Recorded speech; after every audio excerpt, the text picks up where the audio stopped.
Casi digo fiesta del libro, y me parece que hoy en particular es un día así, se vive con mucha emoción. Este sábado dicen que va a haber récord de público en la feria, récord histórico de público en la feria después de la pandemia. Tenemos la gran alegría, para mí es una alegría y es un honor estar aquí con Juan Pablo Lickmayer, es ministro de Educación de la provincia de Tucumán. Con Juan Pablo hemos hablado de su libro, pero ahora, gracias a la posibilidad de que haya llegado a la ciudad de Buenos Aires, vamos a poder hablar aquí también de el libro que hablábamos antes, Alberdi, la noble igualdad. Juan Pablo, muchas gracias por acercarte a nuestro auditorio, un placer enorme. Y antes de comenzar me decías, después de tantos años de venir a la feria, por primera vez estás aquí presentando tu libro. Así es, bueno, gracias Patricio, gracias a Tigmas por la invitación. Primero, la emoción que creo que sentimos todos de ver la feria de vuelta, el evento cultural más importante de Argentina y de Latinoamérica. Y bueno, básicamente lo que hay acá es cultura, literatura, educación, diálogo y encuentros.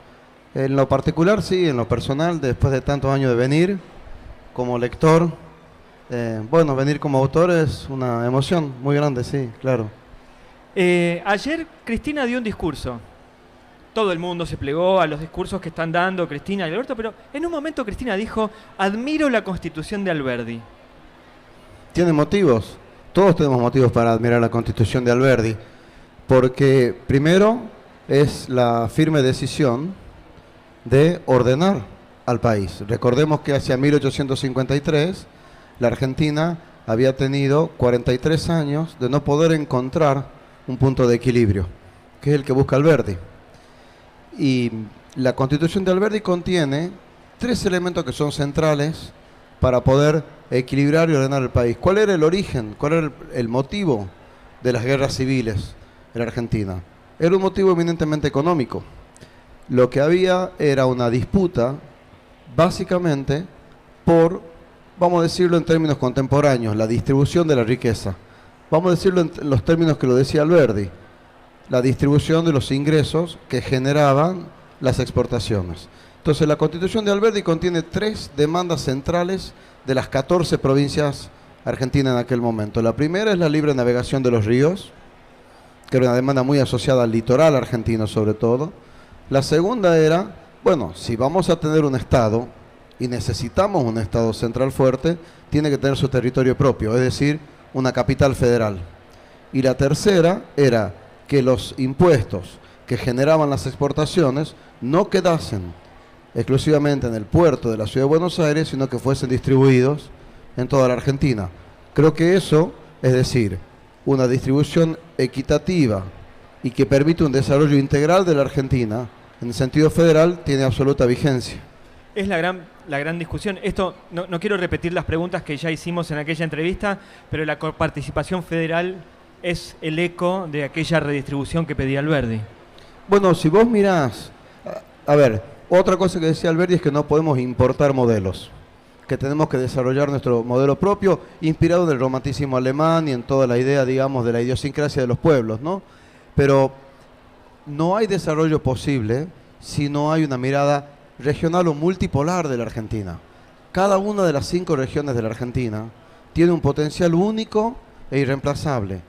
Lo que hace falta es permitir generar las herramientas de desarrollo local desde los municipios a las provincias, a las regiones, para la Argentina se desarrolle de manera multipolar. No funciona, en ningún lugar ha funcionado un modelo de desarrollo anclado en un punto, porque eso genera un centro y una periferia, y no es ese el modelo de desarrollo que necesitamos. El 9 de julio de 1816 se declara la independencia argentina en la Casa de Tucumán. 2 casas al lado vivía Alberdi. Y Alberdi, 40 años después, es el que funda el pilar de la nación.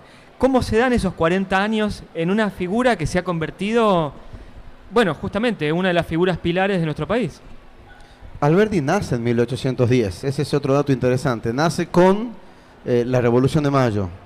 Y Alberdi tiene 3 etapas en su vida. La primera es una etapa de pensar sobre todo en la ley como el gran ordenador, es decir, lo que nos hacía falta, ¿no? La ley de leyes. en este caso. Llegado el año 50, porque a ver, no sé si estuvo en el discurso de ayer o no, pero la Constitución de Alberdi es rechazada por Buenos Aires.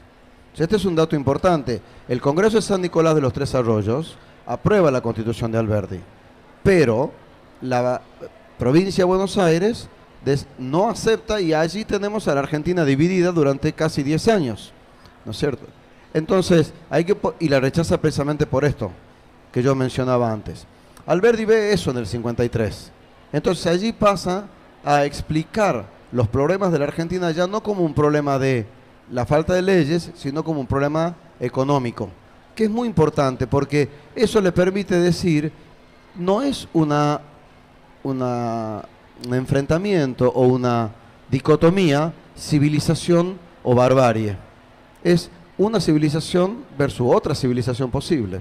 Y creo que ese es un tema absolutamente central y vital en Alberdi porque lo desplaza del eje, si querés, biologicista o más racial, que decía, no, bueno, en el interior argentino hay un problema casi biológico, ¿no? Que en algún sentido Mitre lo explica inclusive a partir de las corrientes de la conquista. Pero luego, Alberdi tiene una tercera etapa en la que ya se involucra con cómo contamos nuestra historia, que es poco conocida y está muy trabajada en el libro, que ya no es el debate con Domingo Faustino Sarmiento, sino que es el debate con Bartolomé Mitre, en torno a la historia de Belgrano, de Mitre. Ahí va a llegar, te interrumpo porque te iba a hacer esa pregunta. ¿Por qué Alberdi sí y Mitre no? Bueno, lo primero, has leído el libro y sabes que les escapo las dicotomías. Sí, lo sé. Es decir, creo que las complejidades son más superadoras que las dicotomías. Entonces, lo que creo es que hay que entender el porqué del debate Alberdi-Mitre. Particularmente me parece de que Alberdi da mucho más en la tecla al correrse de la dicotomía civilización y barbarie y plantear con total conocimiento de causa de que en realidad no se trataba de orden versus anarquía, sino que lo que había en disputa eran dos órdenes posibles. Mitre lo plantea en términos mucho más dicotómicos. Mitre lo plantea en términos de, bueno, tenemos por un lado la voluntad constitucional, republicana, liberal, contra, decía él, la Atenas del Plata, esta ciudad en la que estamos, rodeada de un desierto de barbarie. Alberdi supera esa dicotomía y lo que plantea es tratar de generar una integración de la Argentina que tenga en cuenta básicamente las demandas de las provincias. A ver, un planteo, dicho en términos actuales, federal. Todos sabemos que en Estados Unidos hubo una guerra entre el norte y el sur, ¿no? En esa guerra que ganó el norte en Estados Unidos, José Pablo Feynman, tomando esa idea, dijo, en la Argentina ganó el sur. José Pablo Feynman murió en diciembre y yo te escribí en aquel momento porque era muy admirador de Alberdi. Y quiero preguntarte sobre esa idea, sobre la idea de cómo se estructuró el país, aún con la Constitución de Alberdi, pero con la economía al revés. Digamos, uno de los grandes pendientes que tiene el país, respetar esas ideas alberdianas. A mí me parece que la organización federal de la Argentina todavía es un tema pendiente. Y es el gran tema de la Argentina. Nosotros suponte que yo desde Tucumán quiero viajar a Chubut. Tengo que venir a Buenos Aires para ir a Chubut. Es peor, si desde Tucumán querés ir a Misiones tenés que pasar por Buenos Aires. Es decir, yo pongo estos ejemplos de la vida cotidiana porque pasa todos los días. O sea, todos los días nosotros tenemos un país tremendamente centralizado y eso tampoco es bueno para la ciudad de Buenos Aires o para, bueno, lo que ahora se denomina el AMBA o, ¿no es cierto?, la zona metropolitana. Porque no puede haber un desarrollo de la Argentina con una ciudad o un polo rico y una Argentina pobre. Es decir, eso es un tema absolutamente central. Yo primero, bueno, vayan siempre el tributo y el honor al pensamiento profundo, filosófico de José Pablo Feynman, que también me comentabas en aquel mensaje que decía tener una deuda con Juan Bautista Alberdi. Bueno, creo que el libro lo que busca un poco es tratar de saldar esa deuda. Y yo también, bueno, agradezco naturalmente a mi editorial y a Penguin Random House, a Sudamericana, por hacerse eco, ¿no?, de la idea de tratar de encontrar o sacar a la luz y al público en general un Alberdi quizás no tan conocido, porque vos decís Alberdi, las bases de Alberdi, y la idea de Alberdi, el creador de la Constitución, pero en realidad el proyecto alberdiano fracasa. Es decir, no es el proyecto que termina triunfando en 1862. Luego ya en 1880 el país se unifica, pero allí, tomando la metáfora o el parangón que hace José Pablo Feynman respecto de la guerra, ya la organización nacional a la medida de Buenos Aires ya ha triunfado, y en 1870 se terminan las últimas posibilidades de la organización de una Argentina federal en serio, con la muerte de Felipe Varela. Pero han pasado 150 años. ¿No hay ningún cambio? Estructuralmente me parece que no. Es decir, creo que hay toda una serie de cambios en cuanto a el planteo retórico. Ha habido algunos cambios que sería injusto no reconocer en la Constitución del 94, una tendencia hacia allí. Ha habido cambios en términos, si querés, políticos, ha habido cambios en términos discursivos, ha habido idas y vueltas, te diría. Pero estructuralmente la Argentina sigue adoleciendo de una política verdaderamente federal, estructuralmente. Y cuando digo estructuralmente no me refiero solamente a lo económico, me refiero también a toda una serie de subordinaciones culturales que están presentes en la Argentina de hoy. Te llevo hacia ese lado, al lado de la educación. Desde el Ministerio de Educación de Tucumán, ¿cómo hacen para sostener la identidad de los tucumanos en relación a la identidad nacional? Enseñando. Lo que hacemos es, Tucumán tiene un programa muy importante de formación continua para las y los docentes, que tiene como eje central educación e identidad. Dicho de manera más sencilla, si vos sos profesor de biología o maestra de grado, maestro de grado en naturales, vos podés enseñar biología tomando lo que son las especies autóctonas, tanto de nuestra flora, de nuestra fauna, y utilizarlas en la enseñanza de la biología. Si sos profesora o profesor de física, podés tomar alguno de de las grandes obras de infraestructura que tiene Tucumán, el Cadillal, sus diques.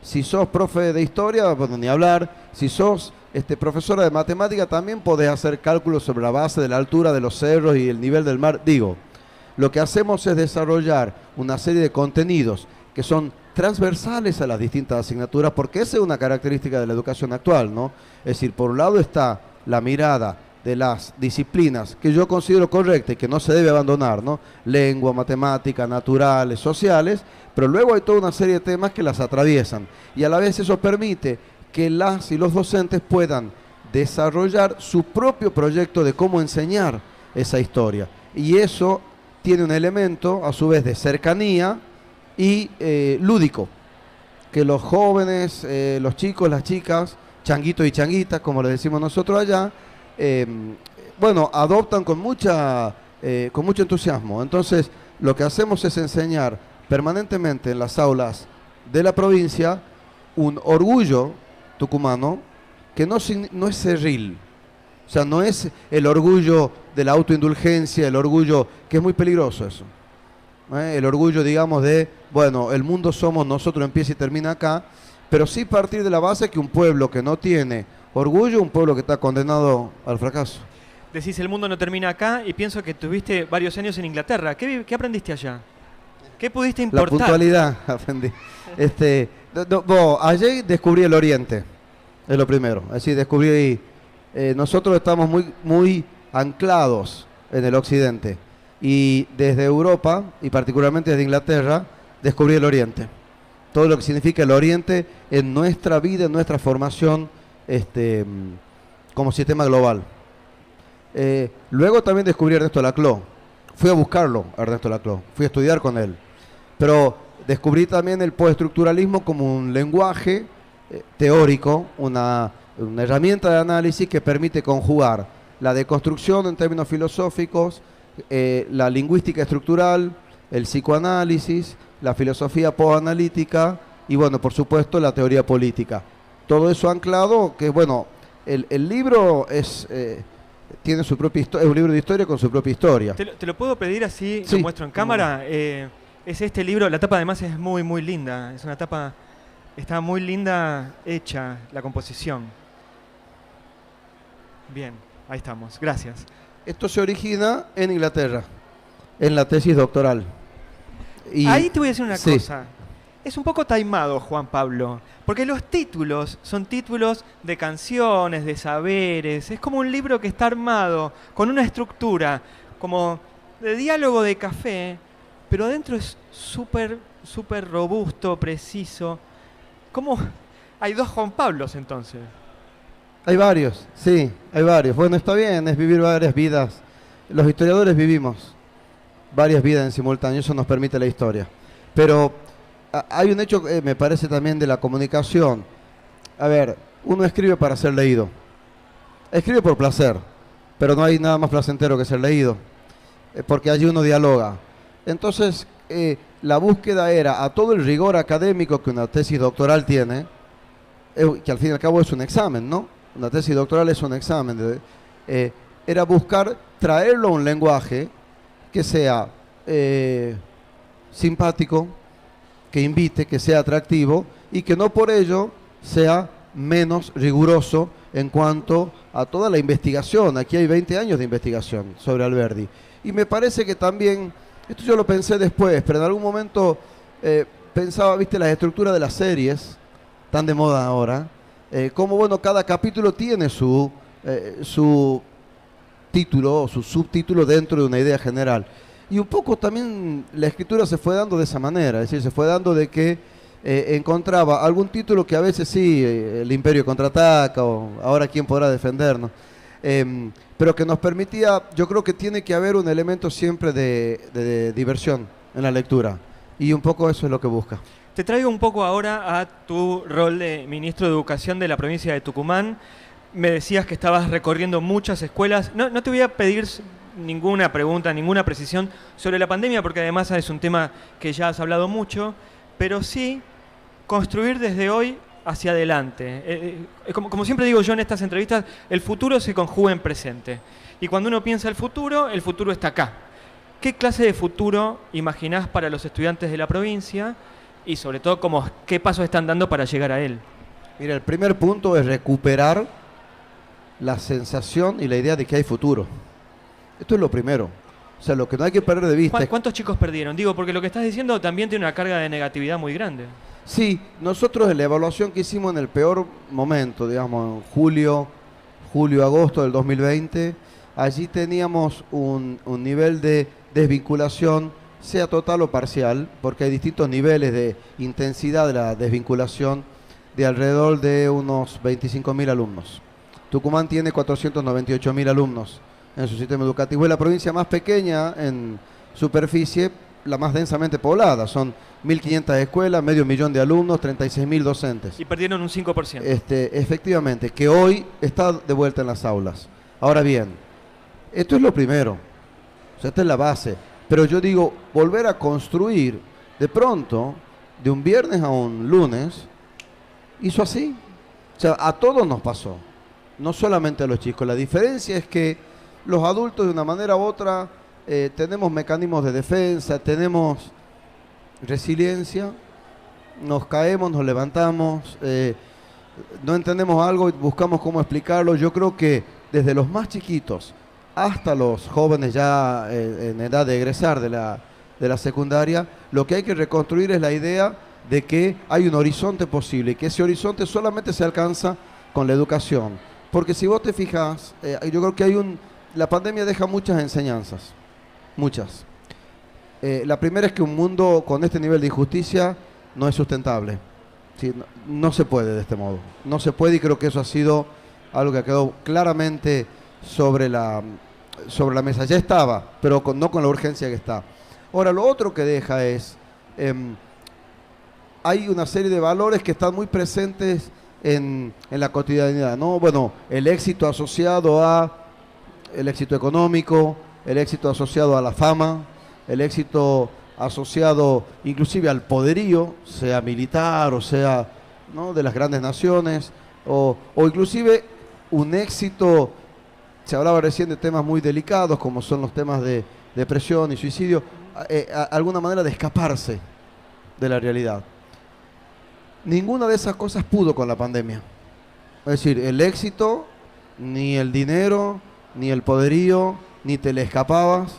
Lo que la pudo vencer es la vacuna. Y la vacuna sale de un laboratorio. Y en un laboratorio hay científicas, más que científicos, aclaro. Y las científicas y los científicos son conocimiento, es decir, lo que ha vencido, lo que permite que la especie humana siga con vida adelante, el conocimiento. Yo creo que eso es un tema central que ha dejado como enseñanza la pandemia. No hay una herramienta más poderosa que tenga el ser humano, que es el conocimiento. Entonces ahora, día a día, reconstruir, recorrer, caminar, territorial. Las escuelas son un hecho territorial, no son un hecho teórico, son un hecho territorial y no hay dos escuelas iguales. Entonces creo que apoyando mucho a la docencia, porque se habla mucho de, y estoy de acuerdo, del apoyo emocional a las y los alumnos, pero los docentes, las docentes también tuvieron un rol determinante en poder salir adelante. Y también mi gratitud al sistema educativo argentino, que en un momento absolutamente de zozobra no se detuvo. Porque yo personalmente he visto en Tucumán distribuir cuadernillos en algunos lugares en los que no se podía llegar, no hay timbre. Aplaudían las manos para que los chicos salgan a buscarlo. Y daban clase por radio también. Así es, por radio, en la alta montaña, con un cuadernillo, a veces con un WhatsApp, pero era la presencia, el hecho, no voy a decir nada que no haya sido dicho previamente, ¿no? Pero el hecho educativo es básicamente un hecho afectivo. Si no hay una vinculación afectiva, y de allí la idea de, a mí presencialidad me suena una palabra que, bueno, llegó, pero no para quedarse. Me parece que llegó para nombrar un momento. Ahora, lo que siempre estuvo es el hecho afectivo que implica la educación. Siempre estuvo. Y lo que se recupera con el aula como lugar de encuentro es ese vínculo afectivo que potencia. Todos y todas pueden aprender. Lo que necesitan es sentirlo. Y también los docentes tenemos que saber que todos los chicos tienen la posibilidad de aprender. Estamos llegando al final de nuestro encuentro, nos quedan unos minutos. La última pregunta para hacerte es, ¿qué es lo que se necesita hoy desde la provincia, desde la educación, te diría desde todas las provincias, para que haya una verdadera federalidad? Conectividad, rutas, una redistribución de la economía. ¿Cuáles son esos puntos que vos decís fundamentalmente esto? Bueno, yo lo resumiría en inversión. Es decir, los ítems que mencionabas, a los cuales se podrían sumar otros, pero tienen que ver básicamente con poner las prioridades claras de un país. Y, a ver, me parece que la educación es el bien, es el nombre del bien común de un país. Es el nombre del bien común de un país. Parece una frase hecha, pero digo, las frases hechas, los clásicos por algo lo son. Entonces, creo que hay un hecho de inversión bien orientada, de inversión bien administrada, pero que tiene a la educación como una prioridad absolutamente central. Y esto también tiene legislación que lo avala. La Argentina tiene leyes que estructuran, que son la columna vertebral del sistema educativo, que lo que hay que hacer es avanzar en el cumplimiento de esas leyes. Entonces me parece de que el hecho de, habiendo pasado lo que nos ha tocado pasar, es retomar plenamente el camino de la inversión. Por inversión no me refiero solamente al hecho cuantitativo, que naturalmente es central y debe ser equitativo, ¿no? Volviendo al libro, a ver, no puede haber libertad sin igualdad. Entonces, es una inversión equitativa. Ahora sí, la última. El jueves estuvo aquí el ministro de Educación de la Nación, el doctor Persic. Él estaba acá, terminó la charla, se subió a un avión en el aeroparque y fue a Tucumán. Lo que puede hacer una empanada, ¿no? ¿Qué es lo que están hablando? ¿Qué es lo que le pedís vos al ministro de la Nación? En el sentido de cuáles son los acuerdos, las búsquedas, la que necesita la provincia, la educación de la provincia, que pueda aportar la educación de la Nación. Primero, más allá de la broma de la empanada, que naturalmente, bueno, es un gran orgullo para nosotros, rescatar el hecho, digamos, de que el ministro Persic, como bueno, todos los ministros y ministras de la Argentina, caminemos el territorio, vayamos a la Argentina profunda en este caso. Yo más que pedirle, lo que trato es de dar. Yo creo que el federalismo no se construye de arriba hacia abajo, sino desde, vamos a decir, de abajo hacia arriba, aunque tampoco me gustan mucho las dicotomías, pero sí llevando. Lo que creo que hay que, a ver, cuando nos reunimos los ministros y ministras que trabajamos en el Consejo Federal de Educación, allí es el ámbito, aparte hay que rescatarlo, ¿no? Es un organismo democrático, resolutivo, en el cual las decisiones se adoptan en general por unanimidad. Vos encontrás que hay 4 o 5 cosas, y digo 5 así en un puñado de la mano, están los grandes temas de la educación. El primero es la extensión de jornada. Es decir, más horas de clase, que es más conocimiento, que es más vínculo, que es, bueno, la escuela es la vida para los chicos y las chicas. ¿Cuántos días de clase en Tucumán? Buenos Aires tiene ahora 192, 180 es lo que marca la ley. ¿Cuántos días están llegando a Tucumán? Nosotros tuvimos durante yo estoy en 6 años y medio como ministro, nosotros salvo el 2020 y el 2021 que ha sido de transición, hemos cumplido con los 182 días de clase, todos los años. No hemos tenido paros en todo ese tiempo, producto de los consensos. Y bueno, este año aspiramos, como ha sido algo decidido en el Consejo Federal, a llegar a los 190 días de clase, naturalmente. Pero esta medida que se ha anunciado y que ya está trabajando y por implementar bueno, prácticamente en todas las provincias de la Argentina, que es sumar 1 hora en todas las escuelas primarias de la Argentina, si vos promedias eso, son 38 días más de clase. Entonces creo que un tema central es la extensión de jornada, porque eso también acorta brechas entre la educación de gestión privada y la educación pública. Ambas son educación pública, de distintos modos de gestión, y se trata siempre de acercar, de acortar brechas, no de profundizar las divisiones. Hay que mitigar las divisiones, no profundizarlas. Lo segundo es, en la escuela secundaria, la concentración horaria. Esto es casi socrático, O sea, volver a el hecho de que un docente, una escuela, y no un docente que tiene que estar repartido, viajando de un lugar a otro, con 2 horas en una escuela, 3 horas en otra. Es decir, técnicamente la concentración horaria, que está en la ley, ambas cosas están en la ley de educación que nos rige. Lo tercero es la formación docente, tanto la inicial como la continua. Eso es un hecho de inversión, pero a la vez es un hecho de en qué tema estamos formando. Se mencionaba recién la educación emocional, se mencionan los temas vinculados a la educación ambiental, temas vinculados a la educación ciudadana, a la ética, que son temas que también ha dejado la pandemia como hecho central, naturalmente lo tecnológico. Creo que como un cuarto hecho es en el que todos coinciden, es la inversión en términos ya de lo que son nuestras escuelas en cuanto a conectividad. Este es un tema central, y en cuanto a dispositivos, pero también en lo edilicio, y me parece que un quinto tema tiene que ver con educación y trabajo. Son cosas simples. Uno dice, bueno, son cosas simples, sí. Salud, bueno, con todo el respeto a quienes hoy todavía pelean por su vida, hemos recuperado la salud. Hoy hay 15 millones de alumnas en las escuelas de la Argentina teniendo clases. Hemos recuperado la educación. Bueno, se trata de recuperar el trabajo. Y el camino más directo para la recuperación del trabajo es la educación, porque es allí donde se forman, y no algunos a 14 años, a 15 o a 20 años, pero en lo inmediato, todo el desarrollo de lo que es educación y trabajo. Estos son para mí los 5 ejes que, más que pedirle, dialogamos, conversamos y trabajamos en el Consejo Federal de Educación con el ministro Persic, conjuntamente con los ministros y las ministras de toda la Argentina. Juan Pablo, muchísimas gracias por haber pasado por el auditorio de TICMAS. Juan Pablo Dickmayer es ministro de Educación de la provincia de Tucumán y es autor de un librazo, Alberdi y la noble igualdad, un libro muy, muy, muy interesante que además yo creo que hace a la identidad nacional. Así que realmente para mí es un placer que hayas estado aquí.